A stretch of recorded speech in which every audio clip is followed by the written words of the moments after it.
Hello everyone, welcome to Web Development Tutorial for Beginners, Video 8. This is CSS Video 4. Today we're going to be doing adding an image in the background, learning about IDs as opposed to classes, and we're going to learn how to link another web page to our current website. And so hope you guys are excited to get going, and let's go ahead and get started.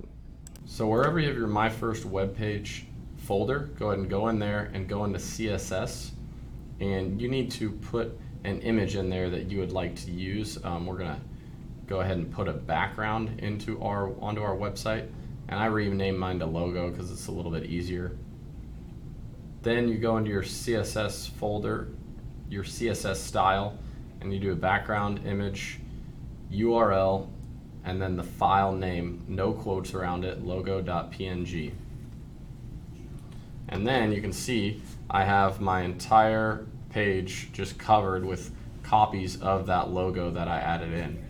And so you guys can add whatever you want, and that will be how we add in a logo into the background. Now I want to put it into a gray box, so I'm going to take the background logo and I'm going to put a background image into the gray box class. Then once we paste it in there, we can scroll down to the gray box and see that it pops up in our background for our gray box. So now I want to talk about an ID, and you do use the ID with a hashtag. So I'll do hashtag gray box list, and an ID works very similar to a class, except an ID only works with one specific thing. So you can only use gray box list one time, and it will be slightly different. So you notice I changed my width size to 60% instead of 80%. And so once I go into my HTML code, change div class equals gray box to div ID equals gray box list, and you see that 60%. Now when I refresh, all of a sudden this grocery list is 60% of the screen instead of 80%. So it's gray box as opposed to gray box list.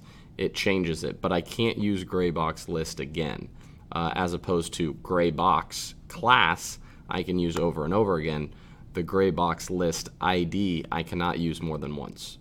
While we can specify specific IDs like gray box list or make a class, you can also do H1 text align center, for example, and that would align all the headers that you have that are H1 type. So grocery list, directions at the very, very top, the create your first web page. All of those are going to automatically be center aligned because you have accessed all the header 1 tags.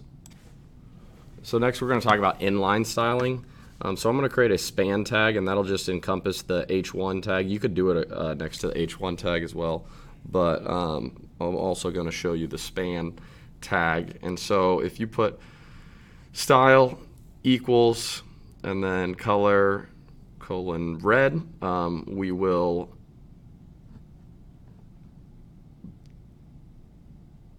color :red. You will change the color of everything in the H1 tag, and this is specific to this H1. So that create your first web page will be red, but none of the other H1 tags will be red. And so that is not the best way to do styling, but if you want to do something quick and easy and specific to one spot, you can do it that way.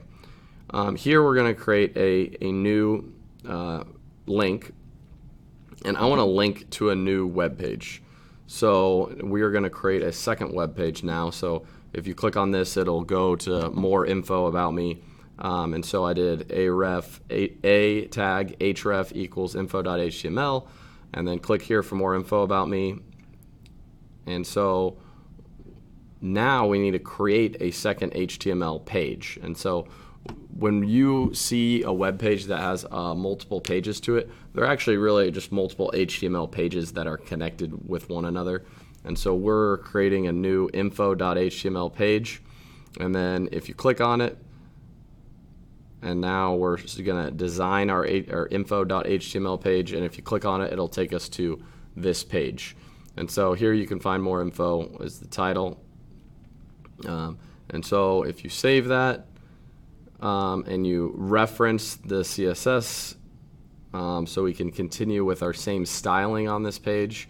That is why we want to create, we don't want to do all inline CSS inline styling, because then you wouldn't be able to link two different pages to one another and it would just waste a ton of time.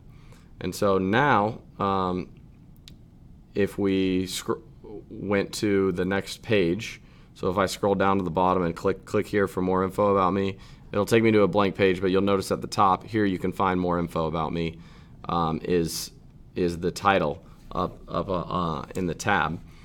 So I'm going to go ahead and create a little bit more info and make this a little bit more of a full functioning page. And so I'm going to change the title and put some things in the body right here. Just some things that you can throw in. You guys can throw in whatever you want. But I wanted to make it a little bit more of a full functioning page. So here's even more info about me, and then I'll go ahead and create, there's the header that goes along with it. And the styling stays the same except for that inline styling that is supposed to be red. That does not do that because that is just for that one specific spot on the My First web page. And then if I quickly create a paragraph, lorem paragraph, I can do that. I'm going to go ahead and create a blue box, have it part of the blue box class, so that it'll show up blue. And then I'm going to go ahead and do a little bit more inline styling and create a change of the font. And so once again, I'll do what area is it going to span over.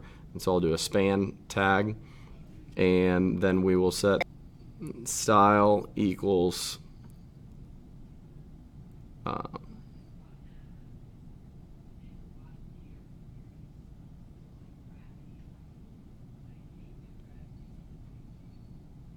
font size,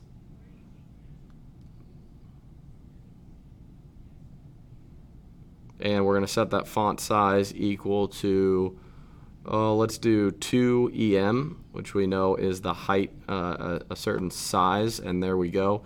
And that just about doubles your font size. And so that's all we have for this video. In our next video, we're going to be talking about grids, and we'll talk about how you can do some CSS grids, and that will help build and format a true website and make it look a little bit more professional, and you'll be able to click on links and go to new web pages within your own website. And then once we get done with that, we're going to create a true website from scratch. This is a lot of cheat sheets and kind of having you guys have one try working with all the different tags and CSS stuff. But after that, we're going to go ahead and create